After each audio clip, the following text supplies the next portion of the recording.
Continuing with the NHL trade deadline recap, we have maybe the most shocking deal from the deadline, and that was John Carlson being sent to the Anaheim Ducks. In this deal, we saw Anaheim acquire John Carlson, a 36-year-old right-shot defenseman, in exchange for a conditional 2026 first-round pick and a 2027 third-round pick. So starting on Anaheim's end, you got John Carlson, 36-year-old defenseman. He is a free agent this offseason. Carlson, it seemed like he took kind of a dip a few years ago, but he's kind of bounced back. He has 10 goals and 46 points in 55 games this year, and he was really great for the Caps last year too. Maybe he has lost a step defensively, but he's still a really great offensive defenseman. This graphic from Sportlogic, you can see he's 11th amongst defensemen in slot passes, 11th in scoring chances, actually 16th in block passes, and 15th in points per game. Now, Anaheim, they haven't made the playoffs since 2017, but they're finally having that breakout season. They currently sit at the top of the Pacific Division.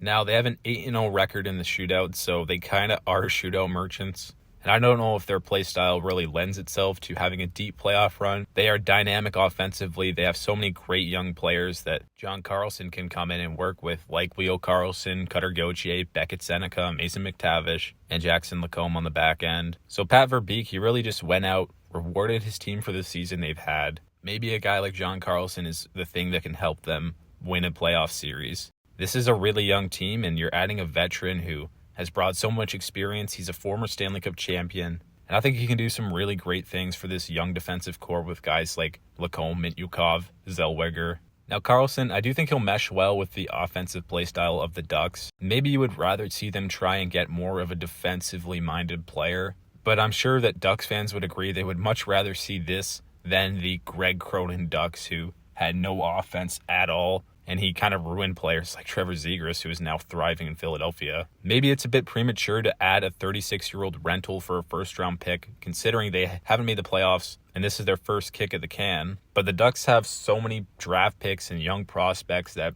I feel like giving up a first-round pick isn't the end of the world. And I think even if they win one playoff round and Carlson were to leave as a free agent, that it would still be a success. So for those reasons, I'm going to give the Ducks an A- on this deal.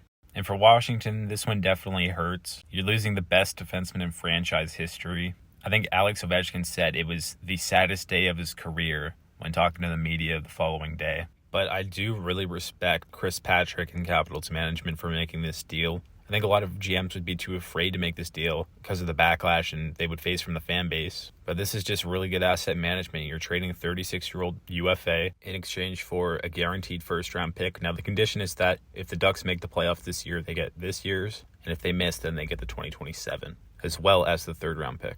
And the Capitals have a pretty good prospect pool, but they have traded quite a few draft picks, so it's good to replenish that. They did have a bit of a confusing deadline to me. They traded Dowd and Carlson, but then they went out and added Timothy Liljegren on the back end for a fourth-round pick, and David Kampf, who's a rental, for a sixth-round pick. Liljegren makes more sense because he is kind of on the younger side, and maybe you can put him on a pair with Rasmus Sandin and they can rekindle that Toronto chemistry. Now, Kampf, he's a free agent, so I guess they plan on bringing him back as the fourth-line center for next season. We know the Caps are going to be competitive next year. It could be potentially Ovi's last season, so you want to try and make a playoff push for him one last time. But strictly for the Carlson deal, I think you have to give the Caps an A here. So those are my thoughts on the John Carlson deal. Let me know yours down below. What would you give the Ducks and Capitals as trade grades, respectively? Thanks for watching, and I'll see you in the next one.